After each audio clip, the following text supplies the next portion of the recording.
Welcome back. I'm here with our La Liga correspondent Matt Law to preview Saturday evening's game between Barcelona and Real Sociedad. Matt, we started Barcelona still on top following that 8-0 demolition of Cordoba. Yeah, it was an incredible win. Obviously, that relegated Cordoba from the Liga. Their fate had been sealed for some time, but that officially dropped them down to the Segunda. And the game itself was quite incredible. I think Barcelona struggled for the first sort of 40 minutes, 41 minutes. Don't get me wrong, they had a lot of the ball, but in terms of breaking through and thinking the fact that they won 8-0 and I think they were 3-0 up until the 47th minute. So as soon as the first goal went in, it went all downhill with Luis Suarez getting his first hat-trick for Barcelona, which is obviously a nice thing to do. Messi grabbing a couple, and it was an interesting incident later on when Messi could have grabbed a hat-trick from the penalty spot, but he passed the penalty on to Neymar. Shows a bit of team spirit. They were talking about, I think Ronaldo would have done the same thing for Real Madrid if he was going to get the penalty, especially now Messi is 2 behind Ronaldo and the Pichichi for the top scorer award. So Neymar, Messi and Suarez all getting on the score sheet again. Over 100 goals this season, which is obviously, they matched the tally from Eto'o, Henry and Messi. When they got the incredible 100 goals, I think they're on something like 100 and must be 108, 109 now, which is it's just ridiculous. And you talk about a goal scoring team, and the fact they've got 3 players of that ilk up there, sitting 2 points clear at the top of the table,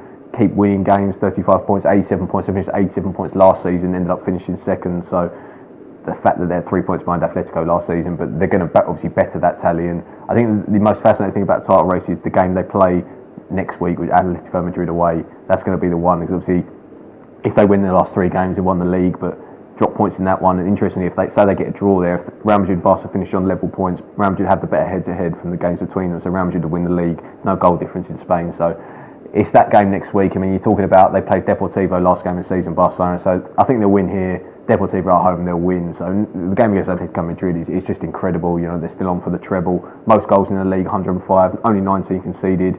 Best defence in the league. You talk about the way they've been playing this season. 19 league games in 2015, won 16. So you can't really ask too much more than that. Not lost since February 21st. So 2-point lead and another big game. Certainly, they welcome Sociedad here, who last time out got their first win in 7.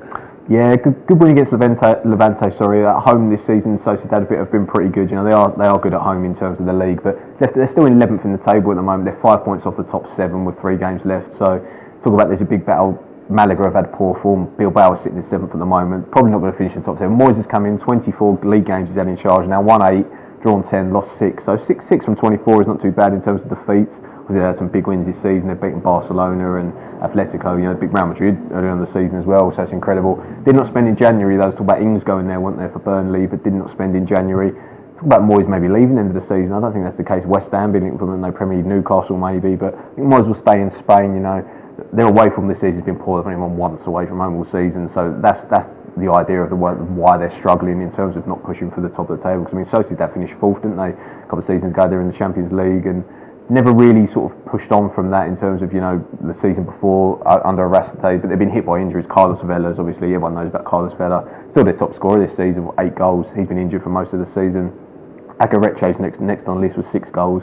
Something Borgson from Herenveen in the summer, he had a lot of goals last season in the Dutch league. Only scored 2 league goals this season, so he struggled. A lot of good players, but away from home, like I say, they finish with Granada and Rayo. So if they get beat here, Granada they'll fancy beating, and Rayo they might fancy as well. So it could be a good end to the season. This is a tough game, though. Yes, Sociedad, they haven't been great away from home all season, but they have sprung a couple of surprises. In Barca, they certainly can't afford to slip up at all here. Like you said, that with that game against Atletico looming. So what's your score prediction? I can only see Barcelona to be. Shocks do happen. Obviously, Malaga and Celta Vigo have both won at Barcelona in the league this season, but it doesn't really happen too often. And the form they're in at the moment, you just can't really see any other result. I think it's going to be 3-0 Barcelona. Sportsman going for a 3-0 Barcelona win then.